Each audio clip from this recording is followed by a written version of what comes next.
l'Occident maintenant est dirigé par des minorités, des lobbies qui veulent la peau de la Russie et de toutes les églises et de l'islam, et que lui, Vladimir Poutine, posait Moscou comme une sorte de troisième Rome, c'est le vieux mythe russe d'être l'alternative à la décadence occidentale, et appelait tous les patriotes de tous les pays à s'unir. Mais tous les patriotes de tous les pays, entendons-nous bien, c'est les gens qui représentent le Front National en France, qui représentent des partis qui ont fait des percées très fortes aux élections européennes en Europe. Donc lui, il a un projet international. Il n'a pas du tout une vision microscopique ou technique de l'Ukraine. Il a un projet qui est celui de poser les valeurs eurasiennes, comme il les appelle, comme alternative à la décadence occidentale. Et le problème face à ça, c'est qu'on a des leaders en Europe qui sont incapables de dénoncer la moindre vision politique en Europe et aux États-Unis. Ils répondent en technicien à un homme qui pose un défi fondamental, stratégique et idéologique à l'Europe et aux États-Unis. Et ça, on le voit même dans les déclarations d'Obama quand il veut être dur. Il ne parle jamais de politique. Il répond en disant « c'est vraiment un problème limité à l'Ukraine de l'Est. Donc il faut faire ça et ça en Ukraine de l'Est, et ensuite on pourra revenir à la normale. » Il n'y aura pas de retour à la normale. C'est une guerre idéologique, encore une fois, qui probablement, vu la dissuasion nucléaire, ne deviendra pas une guerre chaude entre l'OTAN et la Russie, heureusement, mais qui est une guerre idéologique totale. Et ça, moi, je peux vous le dire, en Géorgie, on a vu comment il a utilisé l'Église pour, tout d'un coup, assimiler l'Union européenne, qui ne faisait pas du tout débat, à une gay pride. Et ça a marché. Ça a marché. Il y avait des dizaines de milliers de personnes dans la rue, convaincus qu'on allait transformer leurs enfants en homosexuels. Et que ça allait être obligatoire et que ça faisait partie du projet européen. Et là-dessus, il y a un vrai déficit politique en Europe. Y compris en France d'ailleurs, où on n'a pas vu beaucoup d'hommes politiques s'insurger contre ces positions d'ailleurs, de Vladimir Poutine. On avait un ancien Premier ministre qui a applaudi le discours de la Troisième Rome à Moscou, François Fillon, et il semblait ravi d'être là-bas. Est-ce qu'il y a... Allez-y, Pierre Asner. Je ne crois pas qu'il veuille une guerre contre l'Occident. C'est un monde nucléaire et en fait, il est beaucoup plus fort tactiquement et il a un pays uni n'a pas comme chez nous toutes sortes d'intérêts économiques qui ne veulent rien faire contre ou bien une alliance divisée, mais il sait très bien qu'au contraire sur le plan militaire, il est beaucoup moins fort que les États-Unis, que l'Occident, etc. Ce n'est pas ça. Cette manœuvre psychologique, elle est incontestable. C'est l'éducation, c'est de nouveau les militaires, etc.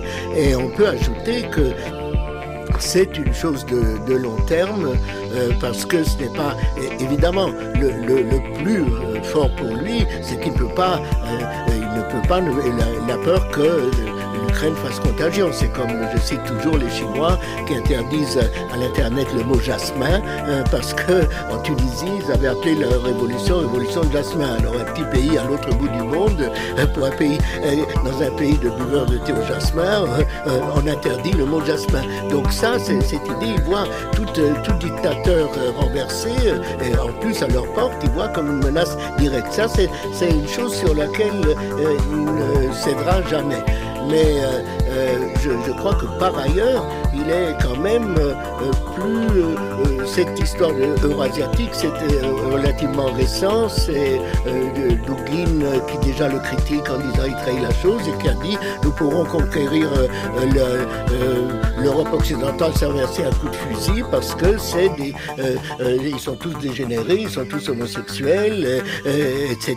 Et nous sommes le seul pays qui se tienne où il y a de l'autorité, où on croit à quelque chose, etc. Et c'est sûr aussi que il a pas fait de véritable modernisation et il a tout sacrifié, comme il avait dit, en doublant le budget militaire et d'après moi, contrairement à vous, je n'y ai pas été, mais il semble que l'armée russe maintenant fonctionne d'une manière beaucoup plus plus efficace qu'à l'époque de la Géorgie. Ils ont fait un très grand progrès. Donc, se mettre sur le pied de guerre est en permanence voir la menace que tout dégénère, etc.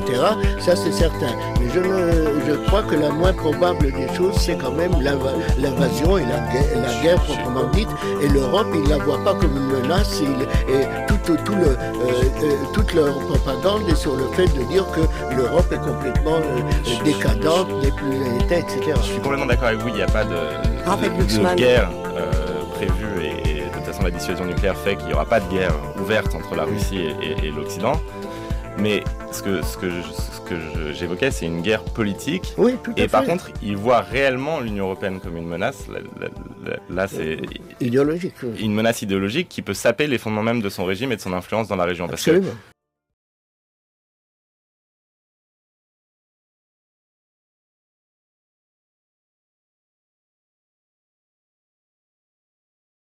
Ce qu'il faut rappeler, quand on parle de l'Ukraine, le cauchemar de Vladimir Poutine, c'est que c'est la première fois qu'il y a des gens qui meurent le drapeau européen dans les mains, que tout ça a commencé par les protestations contre le revirement de Yanukovych qui a refusé de signer l'accord d'association avec l'Union européenne, et que malgré la faiblesse des dirigeants européens, l'idéal européen ou le projet européen a un niveau de soft power pour les jeunesses en particulier de la région qui est incroyable. Si en France on doute du projet européen et qu'on commence à devenir de plus en plus eurosceptique, comme on dit, il faut aller parler avec les jeunes Ukrainiens. Pour eux, c'est vraiment le projet qui incarne le futur, l'indépendance et la liberté et la prospérité pour les Ukrainiens. Et donc,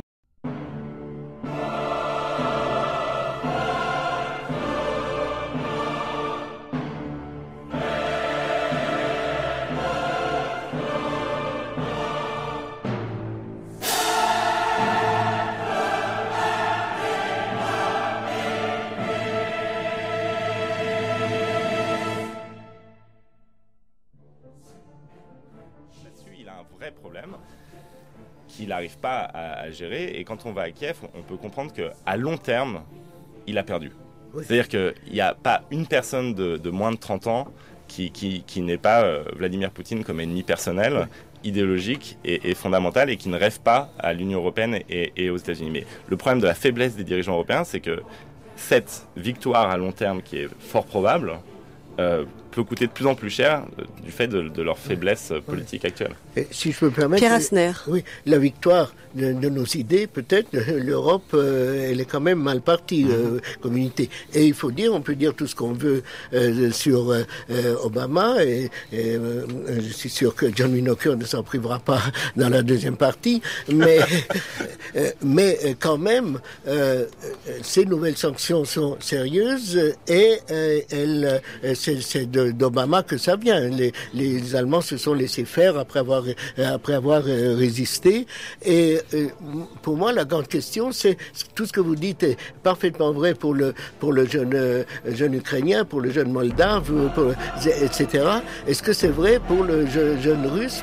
Pour moi, j'ai toujours l'impression de comprendre Poutine, mais de ne pas comprendre vraiment les profondeurs de ce que veulent les Russes. Est-ce qu'ils ressemblent plutôt à Poutine, ou est-ce qu'ils ressemblent plutôt aux jeunes Ukrainiens que vous décrivez? Alors, Pierre Asner évoquait la question des sanctions à l'instant. Je sais bien que Jean-Christophe Cambadélis, le premier secrétaire du Parti socialiste, parle d'un faux débat mené par des faux culs. Mais la question des deux navires Mistral que la France est en train de vendre et de livrer à la Russie pose problème depuis maintenant presque un an. Nous sommes arrivés au stade 3 des sanctions. J'avais cru comprendre, moi, qu'au stade 3, la question des Mistral serait à nouveau évoquée. J'ai l'impression qu'il n'en est rien. Galia Ackerman, puis John Winokur, pensez-vous que la position de la France est tenable à long terme ?